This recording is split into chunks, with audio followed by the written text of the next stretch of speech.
നമ്മൾ take off ആയല്ലോ. നമ്മൾ ശരിക്കും പറഞ്ഞാൽ ഇതുവരെ നമുക്കുള്ള ഏറ്റവും വലിയ പ്രശ്നം റൺവേയിൽ കിടക്കുകയായിരുന്നു എന്നുള്ളതാണ്. റൺവേയിൽ നിന്ന് ഇപ്രാവശ്യം ബജറ്റിൽ നമ്മൾ ടേക്ക് ഓഫ് ആയി കഴിഞ്ഞു. ഇനി ഈ വിമാനം പറക്കും. പേപ്പർ വർക്കും മറ്റു കാര്യങ്ങളും എല്ലാം നമുക്ക് പരമാവധി ഒരു വർഷത്തിനകം പൂർത്തിയാക്കണം. അത് കഴിഞ്ഞ് ഈ പാലത്തിൻ്റെ നിർമ്മാണത്തിന് പരമാവധി 2 വർഷം മതിയാവും എന്നാണ് പ്രതീക്ഷിക്കുന്നത്.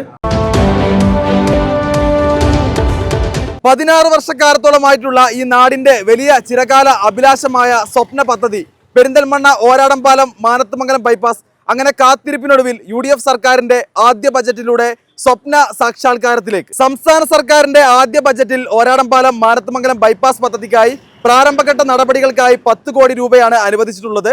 1 വർഷത്തിനുള്ളിൽ പ്രാഥമിക നടപടികൾ പൂർത്തീകരിക്കുമെന്നും 5 വർഷത്തിനുള്ളിൽ പദ്ധതി നടപ്പിലാക്കുമെന്നും നജീബ് കാന്തപുരം MLA ചാനൽ 10 ന്യൂസിനോട് പറഞ്ഞു. Sky Gold, elegance of beauty. നമ്മൾ ടേക്ക് ഓഫ് ആയല്ലോ. നമ്മൾ ശരിക്കും പറഞ്ഞാൽ ഇതുവരെ നമുക്കുള്ള ഏറ്റവും വലിയ പ്രശ്നം റൺവേയിൽ കിടക്കുകയായിരുന്നു എന്നുള്ളതാണ്. റൺവേയിൽ നിന്ന് ഇപ്രാവശ്യം ബജറ്റിൽ നമ്മൾ ടേക്ക് ഓഫ് ആയി കഴിഞ്ഞു. ഇനി ഈ വിമാനം പറക്കും. ഇത് ലക്ഷ്യസ്ഥാനത്ത് മാത്രമേ നിൽക്കുള്ളൂ. നമ്മളെ സംബന്ധിച്ചിടത്തോളം ഏറ്റവും പ്രധാനമായി നമുക്കുണ്ടായിരുന്ന തടസ്സം ഫണ്ട് തന്നെയായിരുന്നു. അപ്പോൾ ഫണ്ട് വെക്കുക എന്നുള്ളത് ഒരു ഗവൺമെൻറ് ഡിസൈഡ് ചെയ്യേണ്ട കാര്യമാണ്.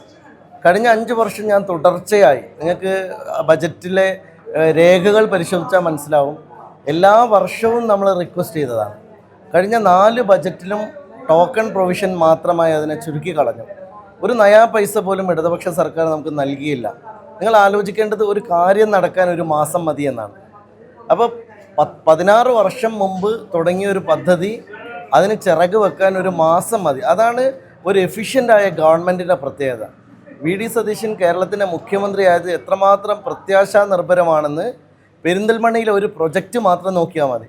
അദ്ദേഹം നൽകിയ വാഗ്ദാനം, അദ്ദേഹം എത്ര പവർഫുള്ളായിട്ടാണ് അത് നടപ്പാക്കാൻ വേണ്ടി നമ്മോടൊപ്പം നിൽക്കുന്നത് എന്നത് വളരെ സന്തോഷമുള്ളൊരു കാര്യമാണ്. പിന്നെ മറ്റൊരു കാര്യം, നമ്മളെ സംബന്ധിച്ചിടത്തോളം ഇത് കേവലം പെരിന്തൽമണ്ണയുടെ മാത്രം ഒരു ആവശ്യമല്ലല്ലോ. ഇപ്പോൾ പാലക്കാട് കോഴിക്കോട് റോഡിലെ ഏറ്റവും പ്രധാനപ്പെട്ട ഒരു മാറ്റമാണ് വരാൻ പോകുന്നത്. ഇപ്പോൾ നമുക്ക് ഗ്രീൻഫീൽഡ് ഹൈവേ വരുന്നുണ്ട്. എന്നാൽ നിലവിലുള്ള NHൽ ഏറ്റവും ശ്രദ്ധേയമായ ഒരു കുരുക്കഴിക്കുന്ന ഒരു പ്രധാനപ്പെട്ട പാലമായിട്ടാണ് ഈ ബൈപ്പാസ് മാറുന്നത്. പിന്നെ ഇത് വളരെ, നമ്മൾ നേരത്തെ പറഞ്ഞതുപോലെ, ഇത് ഒരു തരത്തിലും ഒരു പാരിസ്ഥിതിക പ്രശ്നങ്ങൾക്ക് പോലും ഇട നൽകാതെ എലവേറ്റഡ് ഹൈവേ ആയിട്ടാണ് ഇത് പൂർണ്ണമായിട്ടും നിർമ്മിക്കാൻ വേണ്ടി ഗവൺമെൻറ് ഉദ്ദേശിക്കുന്നത്. അപ്പോൾ അതിനു വേണ്ടിയുള്ള പ്രപ്പോസൽസ് എല്ലാം നേരത്തെ തയ്യാറായതാണ്. അതിൻ്റെ പ്രപ്പോസൽസിൻ്റെ കാര്യം എന്ന് പറയുമ്പോൾ കഴിഞ്ഞ 5 വർഷവും ഞാൻ അതിൻ്റെ പിറകെ സഞ്ചരിച്ച ഒരാളാണ്. അതിൻ്റെ ഓരോ മൂവ്മെൻറ്റിലും, ഫയലിൻ്റെ ഓരോ മൂവ്മെൻറ്റിലും എനിക്ക് കൃത്യമായിട്ട് ധാരണയും ബോധ്യമുണ്ട്.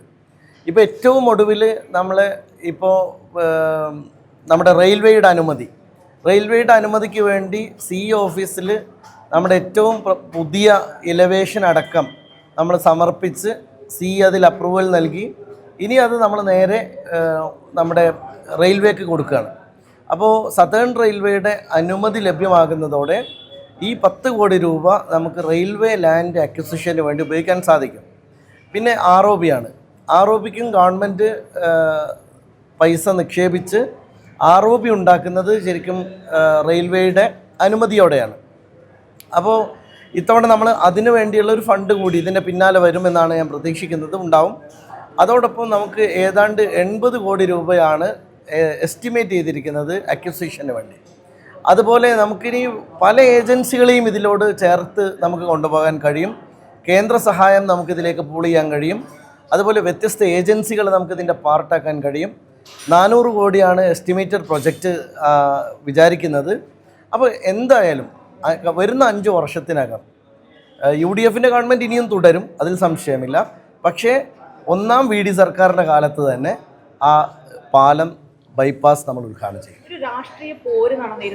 10 കോടിയാണ് ഇപ്പോൾ ഉൾപ്പെടുത്തിയിരിക്കുന്നത്. അപ്പോൾ സ്വാഭാവികമായിട്ടും നമുക്ക് അറിയാം, പാലം വന്നൊരു കാലം, ആ കാലത്ത് റെയിൽവേ ഗേറ്റിൽ കുടുങ്ങി നിന്ന ഒരു കാലമായിരുന്നു, നിങ്ങൾക്ക് എല്ലാവർക്കും അറിയാമല്ലോ. അപ്പോൾ ഞാനൊക്കെ വളരെ അപൂർവമായിട്ടാണ് അന്ന് പെരുന്തൽമണ്ണ വന്നതെങ്കിലും എനിക്കിപ്പോഴും ഓർമ്മയുണ്ട് ആ ഗേറ്റ് അടവിൽ കുടുങ്ങിയ ഒരു കാലം. ആ ഗേറ്റ് അടവിൽ നിന്ന് എങ്ങനെ മോചനം ഉണ്ടാക്കാനായിരുന്നു മഞ്ഞളാംകുടി അലി സാഹിബ് MLA ആയിരുന്നപ്പോൾ അദ്ദേഹം ആലോചിച്ച കാര്യം. അത് അന്നത്തെ ഒരു കാലത്തെ അനിവാര്യത തന്നെയായിരുന്നു. ഞാനത് ഒരിക്കലും ഒരു തെറ്റായ തീരുമാനമായിട്ട് ഞാൻ കരുതുന്നില്ല. കാരണം അതായിരുന്നു സാധ്യമാകുന്ന ഒരു വഴി. പിന്നെ നമുക്ക് എല്ലാവർക്കും അറിയാം അങ്ങാടിപ്പുറത്തേക്കാണ് പാലം എത്തുന്നത്. അവിടെയുള്ള ഒരു ബോട്ടിൽ നെക്ക് ഉണ്ട്, വളാഞ്ചേരി റോഡിൽ നിന്ന് വരുന്ന സാഹചര്യമുണ്ട്. തിരുമാന്താംകുന്ന് ക്ഷേത്രവും തളിക്ഷേത്രവും 2 ഭാഗത്തായി നിൽക്കുന്നുണ്ട്. അപ്പോൾ അവിടെയൊക്കെ സ്ഥലമെടുപ്പിന് നമുക്ക് ക്ഷേത്രത്തിൻ്റെ കുളം ഒരു ഭാഗത്തുണ്ട്. അപ്പോൾ അത്രയും പരിമിതികളിൽ നിന്നുകൊണ്ട് അന്ന് അങ്ങനെ ചെയ്തത് വലിയൊരു കാര്യമാണ്. പക്ഷേ അത് ആ സാഹചര്യം കഴിഞ്ഞു. ട്രാഫിക് അത്രയേറെ വാഹനപ്പെരുപ്പമുണ്ടായി, വലിയ ട്രാഫിക് ജാം ഉണ്ടായി. ഞാനിവിടെ വരുന്ന സമയത്തും എൻ്റെ മുമ്പിൽ ഏറ്റവും വലിയ ഡിമാൻഡായി നിന്ന കാര്യം UDFൻ്റെ നേതാക്കന്മാരും അതുപോലെ തന്നെ ഇവിടുത്തെ സാധാരണക്കാരൊക്കെ നിരന്തരം പറഞ്ഞത് നമുക്ക് എന്ത് വില കൊടുത്തും ബൈപ്പാസ് ഉണ്ടാക്കണം എന്നുള്ളതാണ്. ഇത് ശരിക്കും പറഞ്ഞാൽ പെരിന്തൽമണ്ണക്കാരുടെ മാത്രമല്ല, നമ്മുടെ സമീപ പ്രദേശത്ത് ഇതുവഴി യാത്ര ചെയ്യുന്ന മുഴുവൻ ആളുകളുടെയും ഒരു സ്വപ്നത്തിന് സാക്ഷാത്കാരമാവുകയാണ്. ഒരുപക്ഷെ ഏതൊരു പ്രൊജക്റ്റും നമ്മൾ നടപ്പാക്കണമെങ്കിൽ അതിനൊരുപാട് കഠിനാധ്വാനവും അതിൻ്റെ പിറകെയുള്ള യാത്രയുണ്ട്. അത് തീർച്ചയായിട്ടും ഞാനതിന് തയ്യാറാണ്. UDFനെ സംബന്ധിച്ചിടത്തോളം ഇത് ഏറ്റവും നല്ല UDFൻ്റെ പ്രഖ്യാപനത്തിന് ഇത്ര വേഗം നമുക്കൊരു പരിഹാരമുണ്ടാവും എന്ന് പലരും പ്രതീക്ഷിച്ചതല്ല.